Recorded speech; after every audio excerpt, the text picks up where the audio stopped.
que o brasileiro cuida tão mal do dinheiro que ele conquista com tanto esforço? 4 horas, 5 horas por dia no transporte público, se arregaçar lá pra trabalhar, pra pegar o dia do final do mês e pagar uma experiência num bar, num cinema, num restaurante, num rodízio e acabar com tudo que ele passou o mês inteiro construindo. Qual hábito essa pessoa tem que mudar imediatamente? O brasileiro, ele lida mal com o dinheiro porque pessoas não pensam de forma estratégica. Do que eu vou fazer para estar onde eu quero daqui a 5, 10 anos? As pessoas pensam de forma tática. Eu ganho 2.000, o que eu posso fazer com 2.000? Então as decisões de consumo das pessoas são sempre relacionadas ao quanto ganham no mês e não ao que precisa fazer para estar bem daqui a 5 anos. Eu nunca tinha ouvido isso dessa forma, que é muito importante o que o Sr. Márcio falou aqui. Olha o que ele disse. As pessoas, elas vivem com base no quanto elas ganham no mês. E elas deveriam viver com base em onde elas gostariam de chegar daqui a 5 anos. Exato. Isso é muito diferente, inclusive, do viver com base no quanto você tem de limite de cheque especial. Sim. Então, essa inversão de lógica é muito positiva, porque você tá olhando pro destino, né? Exatamente.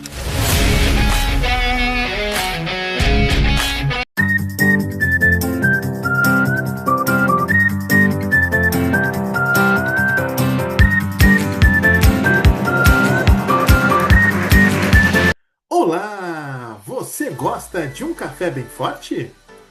Porque o No Café de hoje está super forte. A entrevista foi com Tatiana Couto, que falou sobre educação financeira e apresentou uma ferramenta inovadora para te ajudar no dia a dia com as finanças. Afinal, queimar dinheiro não é legal não. Já pegue o seu cafezinho, porque a entrevista já vai começar. E não se esqueça de se inscrever no canal e ativar o sininho para receber as notificações.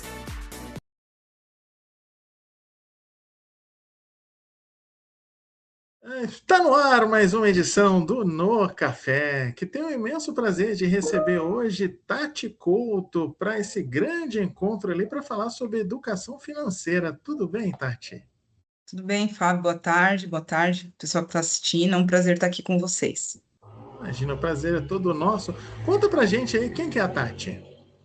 Bom, a Tati primeiro, né, sou esposa do Rome, mãe da Juliana, da Isabela, do Isaac e da Ana Carolina. Também sou avó, né, do Emanuel, da Zoe e do Samuel. Sou professora, pedagoga, sou professora atualmente na Rede Federal e atuo nas turmas de licenciatura, formação de professores, né, no curso superior, e também sou pesquisadora da área de educação financeira, né, tenho me especializado e me aperfeiçoado, né, nessa área há uns 3 anos para cá. Maravilha, Tati. Tati, hoje 81 milhões de pessoas, segundo dados ali do Serasa, apontam ali para pessoas ali com inadimplência, pessoas ainda que estão com algum débito, que devem, né? É muita gente, é quase metade da população brasileira, né?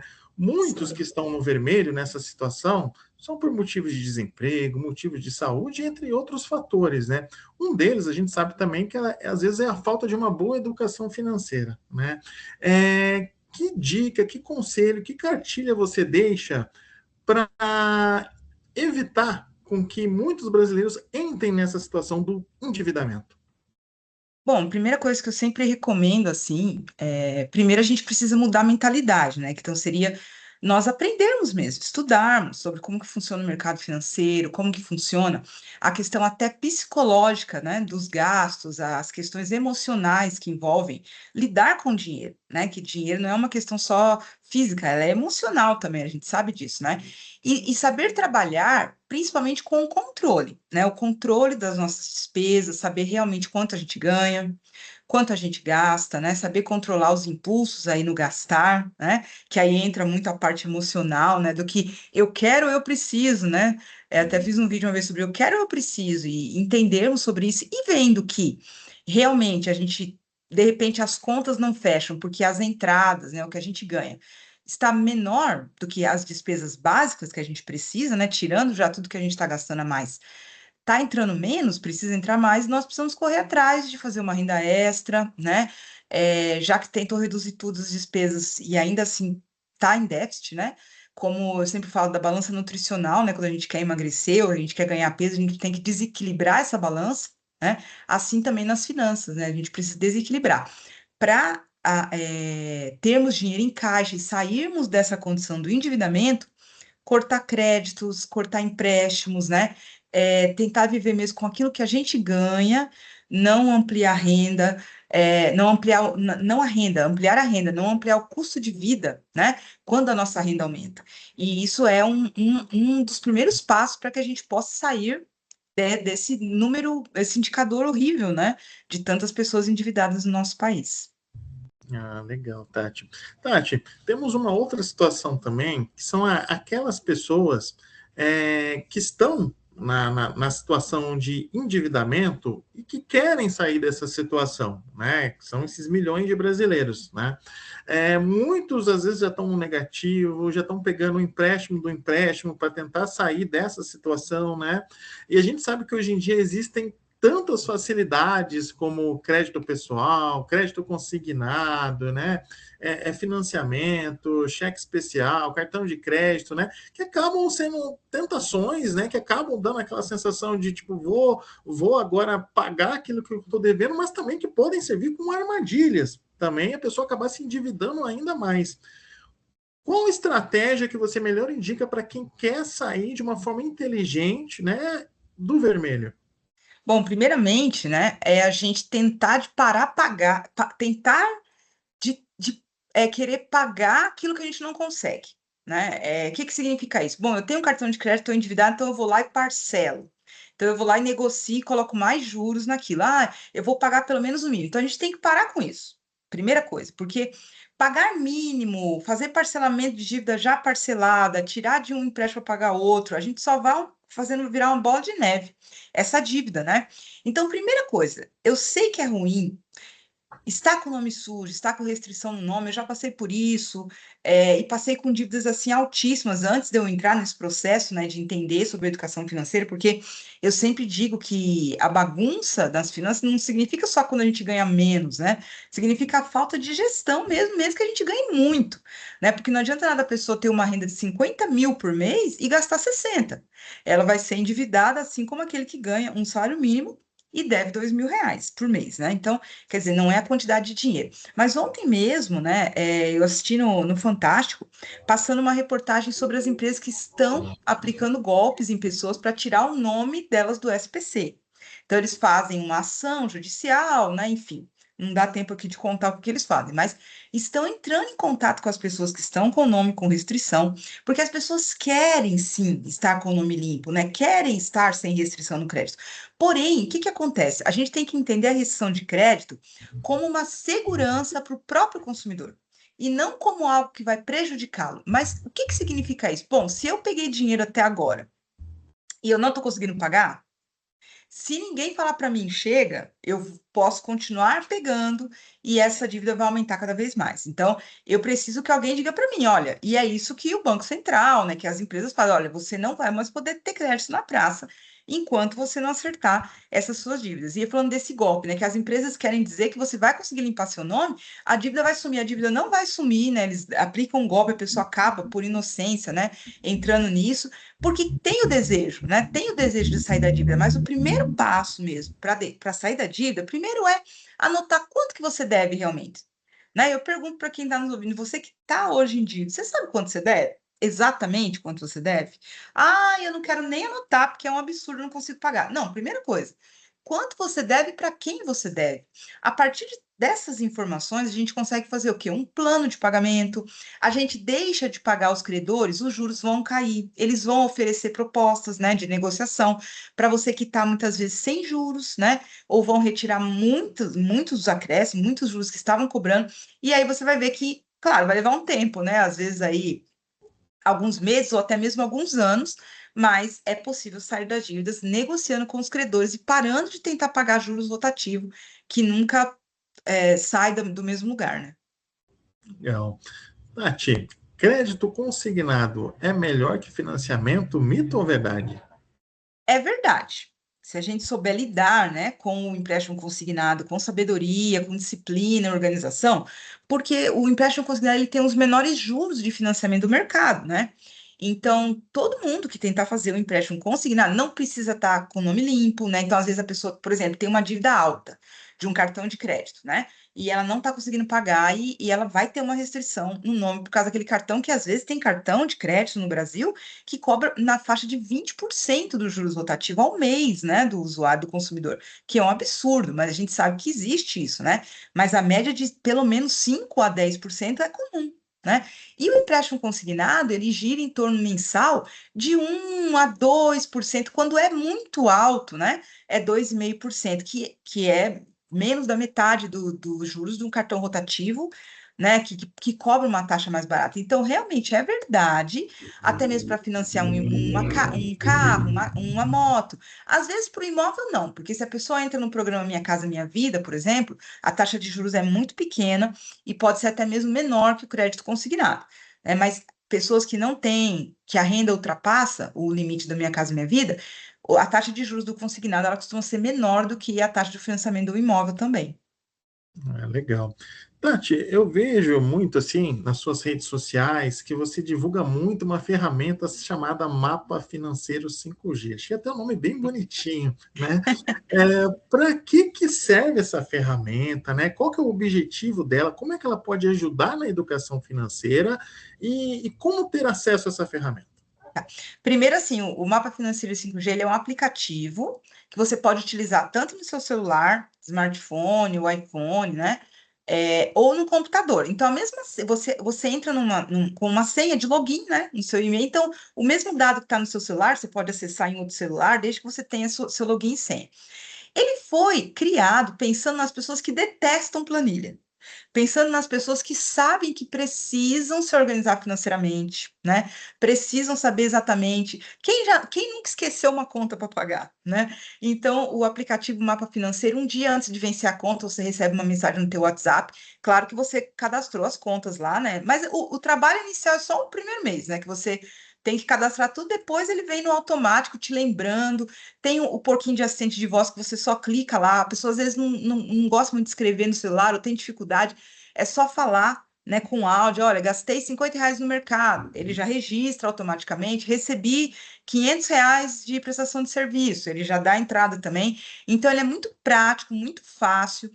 Nós desenvolvemos esse aplicativo para ele ter uma conta gratuita para sempre, sem anúncio. Então, a pessoa pode falar assim: eu quero me organizar, mas eu não tenho condição de pagar uma assinatura de aplicativo. Mas tem uma conta gratuita, você pode usar gratuita para sempre. Claro que a conta gratuita ela tem uma limitação do número de contas que dá para você cadastrar, e tem uns recursos a menos que a conta premium, que tem assim, entra um vasto número de funcionalidades, mas mesmo assim, a conta premium, você comprar um pastel e uma Coca-Cola pequena, opa, falei nome de refrigerante aqui, né? Um refrigerante pequeno e um pastel, você já pagaria uma assinatura mensal. E ajuda muito, porque você consegue, e nós colocamos até nesse aplicativo, uma aba lá para você saber as minhas dívidas, né? Que nós testamos muitos aplicativos de gestão de finanças e parecia que os aplicativos, às vezes, eles são feitos já para quem já é organizado, né? Para quem sabe lidar com planilha, para quem já tem tudo ali na ponta do lápis, sabe lidar com coisas. Não, ele é muito intuitivo, né? Foi feito mesmo para que uma criança, se quiser cadastrar contas, pagamentos, despesas, ela consegue.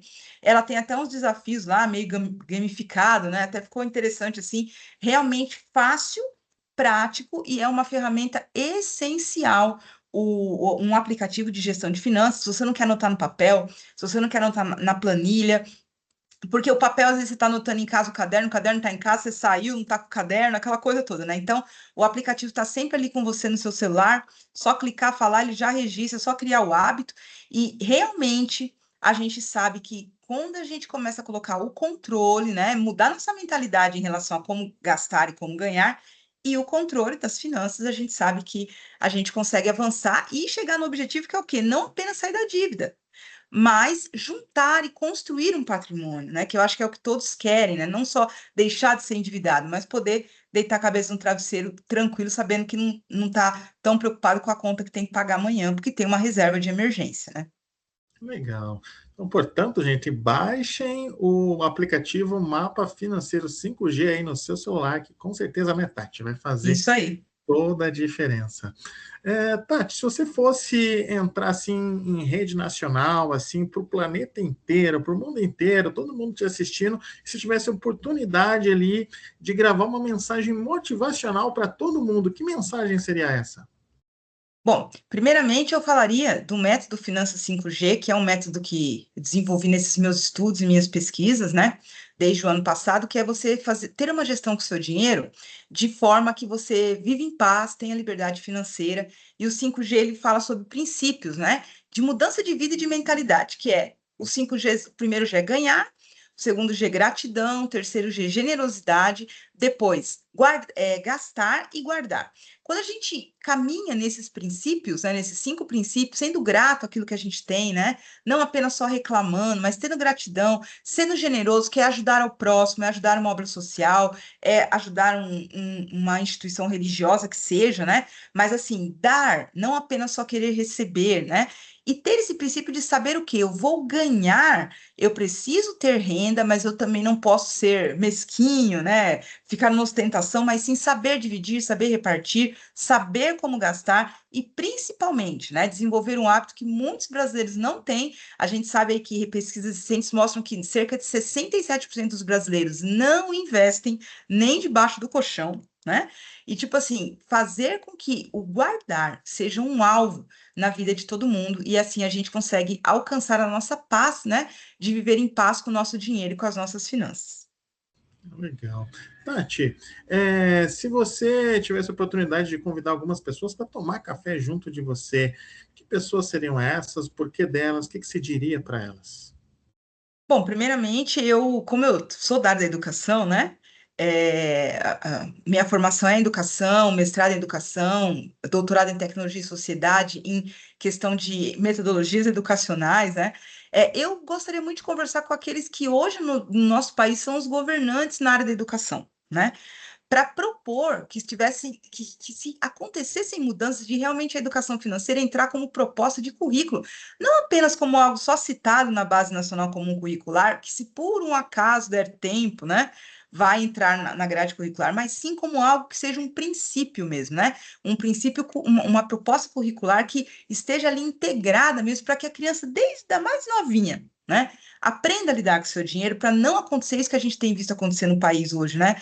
Tantas pessoas endividadas, tantas pessoas que não investem, tantas pessoas que não sabem lidar com o dinheiro.